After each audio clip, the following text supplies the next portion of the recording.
Halo guys, assalamualaikum, selamat datang di NN Top 11 Channel. Di kesempatan kali ini saya akan membahas taktik, strategi, dan formasi Mikel Arteta ketika menangani Arsenal guys. Tapi sebelum lanjut, jika berkenan saya mau dukungannya dengan cara klik tombol like, subscribe, dan tekan juga tombol loncengnya agar teman-teman selalu update terbaru dari NN Top 11 Channel.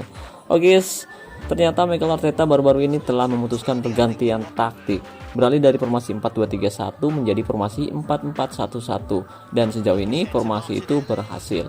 Arsenal telah mengumpulkan kemenangan dari 2 pertandingan liga sejak pergantian musim setelah mengalahkan Aston Villa di kandang sendiri 3-1 dan diikuti dengan kemenangan 2-0 yang mengesankan melawan Leicester di Stadium King Power, dan yang terakhir Arsenal berhasil mengalahkan West Ham United dengan skor 2-0. Formasi 4-4-1-1 tidak terlalu berbeda dengan formasi 4-2-3-1 yang sejauh ini disukai Arteta. Tetapi, sejak pergantian itu terbukti lebih efektif karena Arsenal terlihat lebih terstruktur dan energik dalam pendekatan mereka guys. Dalam analisis taktis ini, kita akan melihat awal cerah Arsenal untuk perubahan taktis terbaru mereka yang telah membantu Arsenal meraih gol melawan Aston Villa dan Leicester City. Arsenal telah menunjukkan variasi ketika membangun dari belakang melalui tendangan gawang. Mereka telah menampilkan pendekatan yang lebih langsung ke build up mereka, tetapi juga pendekatan yang menggunakan kombinasi umpan pendek dan cepat. Arsenal akan menggunakan pendekatan yang lebih langsung saat sedang terdesak. Baik Aston Villa dan Leicester pada beberapa kesempatan telah berusaha untuk menekan Arsenal ketika membangun dari belakang, dan dengan melakukan itu, mereka berusaha untuk menjaga Arsenal. Untuk mengatasi ini, pertahanan Arsenal dan lini tengah akan terlihat menurun, menyeret penanda mereka dengan mereka, dan pada gilirannya ini menciptakan ruang antara lini tengah dan pertahanan. Pasukan sayap Arsenal akan mencari untuk menempati back sayap atau back sayap sementara Lacazette atau Aubameyang akan terlihat turun dari lini depan ke ruang di depan pertahanan mereka guys. Aaron Ramsdale akan menemukan salah satu striker dengan tanpa bola langsung melewati first dan menempatkan Arsenal di posisi maju hanya dengan satu umpan. Anak asuh Arteta juga akan berusaha bermain dari tendangan gawang menggunakan umpan pendek dengan waktu, ruang, dan permainannya yang terorganisir. Dalam posisi itu, Lacazette sangat penting selama fase pembangunan serangan Arsenal guys. Dia menurun jauh, menciptakan kelebihan beban dan menghubungkan permainan, tetapi dia juga tetap berada di depan guys, menyematkan pertahanan yang memungkinkan ruang dan pembawa bola potensial menambahkan variasi ke fase pembangunan serangan Arsenal. Untuk melakukannya, gelandang serang Alexander Lacazette akan turun sangat jauh di setengah ruang untuk menambahkan tubuh lain dan memberi Arsenal keuntungan numerik sebagai upaya tim bertahan untuk menjaga Arsenal tetap solid. Emile Smith-Rowe juga berperan ketika Arsenal maju dengan bola jauh setengah ruang, menciptakan kelebihan dan dibantu oleh Nuno Tavares yang tumpang tindih menambah lebar serangan Arsenal. Ini memungkinkan Arsenal untuk memanipulasi ruang dengan membuat gerakan balasan.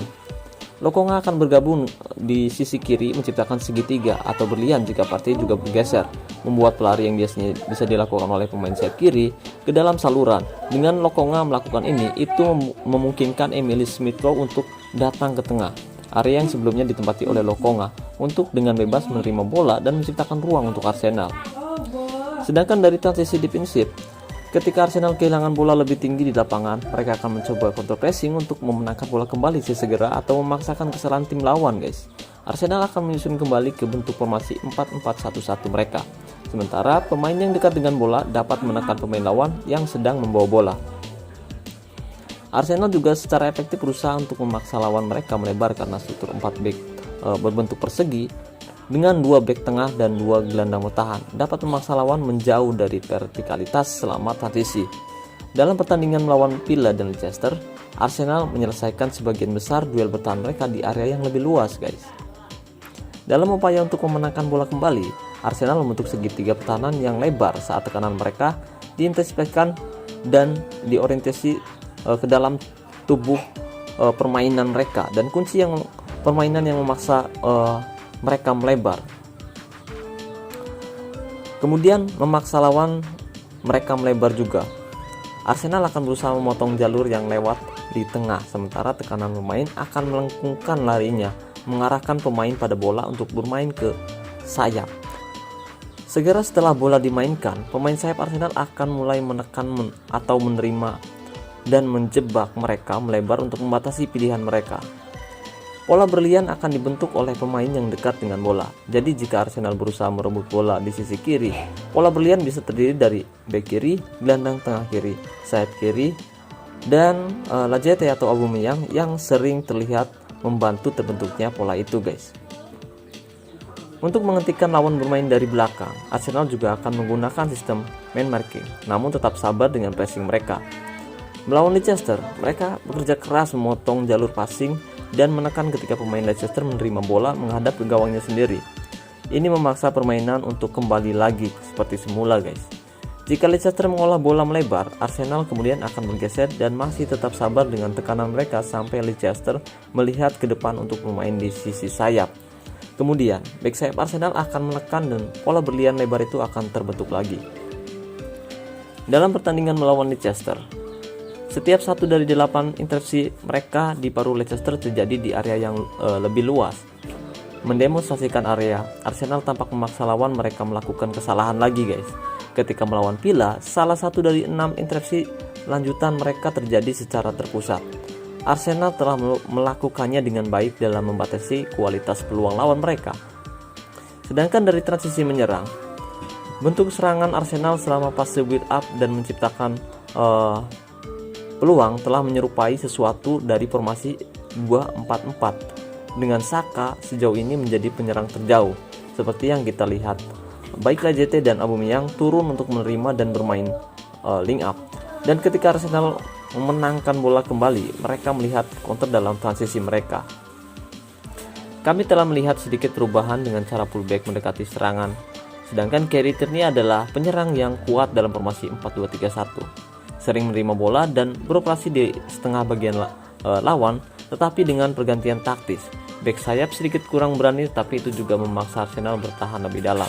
Karena Arsenal telah dikawal 4 bek, tim bertahan biasanya mencocokkan bek sayap mereka dengan Arsenal, tetapi dengan Tavares sedikit lebih dalam, berarti bek sayap bertahan mereka memiliki lebih banyak tempat untuk dilindungi. Ini juga menciptakan ruang bagi Emile Smith Rowe di sebelah kiri dengan kehadiran yang kurang bertahan, guys. Dengan fullback dan gelandang tengah yang tumpang tindih, Arsenal menciptakan kelebihan di area yang lebih luas, di mana mereka memainkan kombinasi umpan kecil sebelum beralih ke sayap yang terisolasi. Sementara mengetahui seseorang seperti Thomas Partey diposisikan untuk membatasi serangan balik lawan. Metode ini dikenal sebagai kelebihan beban untuk mengisolasi. Formasi 2-4-4 terdengar seperti bentuk serangan yang agresif, tetapi juga dapat menawarkan stabilitas pertahanan di zona tengah untuk memulihkan kepemilikan dan pulih dari kesalahan. Bahkan ketika Arsenal menjadi terbuka di area yang lebih luas. Thomas Partey atau Albert Lokonga akan berjalan tersiok-siok dan Arsenal untuk mempertahankan keseimbangan saat yang lain mendapatkan kembali posisi mereka. Kemudian Alexander Lacazette memainkan peran penting dalam penguasaan bola. Meskipun sang striker dikenal sebagai seorang striker, seorang striker murni, dia ditempatkan sebagai pemain nomor 10, di mana dia dapat menunjukkan permainan bertahan dan koneksi yang sangat baik, membantu kemajuan Arsenal dengan permainannya saat ini.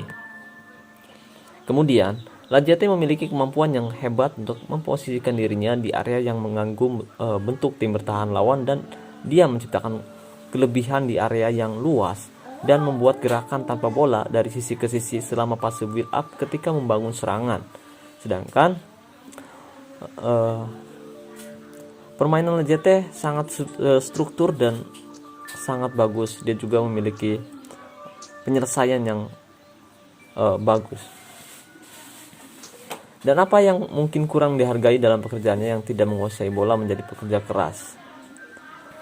Karena Lacazette mungkin lebih banyak mengikuti aliran bola yang membuat dia terlihat sangat jarang menguasai bola. Tapi dengan pergerakan itu kita bisa tahu bahwa Lacazette sangat membantu untuk mengecoh pemain bertahan lawan mengikuti dirinya dan membuka ruang untuk pemain lain masuk menggantikan posisi tersebut, guys. Sayangnya itu mengakhiri analisis singkat yang berfokus pada pergantian taktis Mikel Arteta dari formasi 4-2-3-1 menjadi formasi 4-4-1-1. Apakah itu akan tetap ada? Gunner pasti akan berharap pertunjukan ini dapat direfleksikan dengan sedikit perbaikan. Kieran Tierney kemungkinan akan menjadi man for man beralih dengan Tavares ketika pemain internasional Skotlandia itu kembali bugar, guys. Tetapi yang jadi pertanyaan, Di manakah kakak cocok?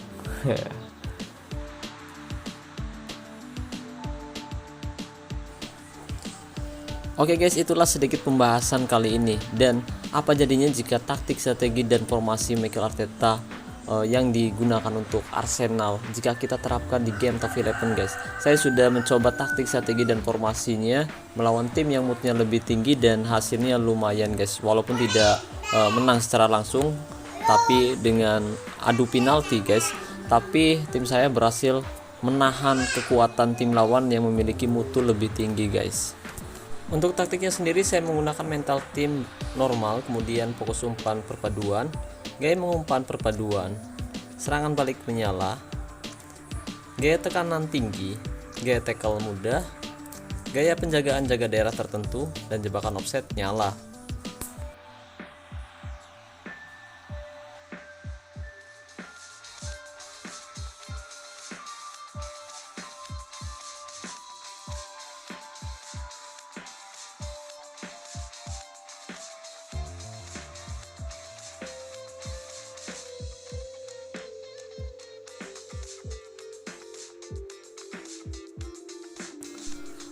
Oke, sedangkan dari mutunya sendiri Villa lebih unggul 116,1% berbanding 86% guys. Dari penguasaan bola, kita bisa melihat di sini Arsenal lebih unggul 53% berbanding 47%. Dan Arsenal juga mencoba lebih banyak tembakan dengan 14 kali mencoba tembakan, 7 tepat sasaran dan 2 berbuah gol. Sama halnya dengan Villa yang mencoba 12 kali tembakan, 9 tepat sasaran dan 2 berbuah gol. Dari efisiensi tembakan sendiri, Arsenal lebih unggul 29 berbanding 22%. Kemudian untuk zona serangan, Arsenal lebih dominan dari area tengah, sedangkan FC Villa lebih dominan dari area sayap kanan dengan 48% guys. Kemudian untuk umpan sempurna sendiri, kita sama-sama memiliki umpan sempurna 87%. Sedangkan dari tackle sendiri mereka lebih banyak melakukan tackle dengan 27 berbanding 22. Dan mereka juga lebih banyak melakukan pelanggaran dengan 9 berbanding 6. Penyelamatan 6 banding 2, tendangan sudut 9 banding 10, tendangan bebas 1 banding 0. Oke guys, itulah taktik, strategi, dan formasi Mikel Arteta yang saat ini menangani Arsenal.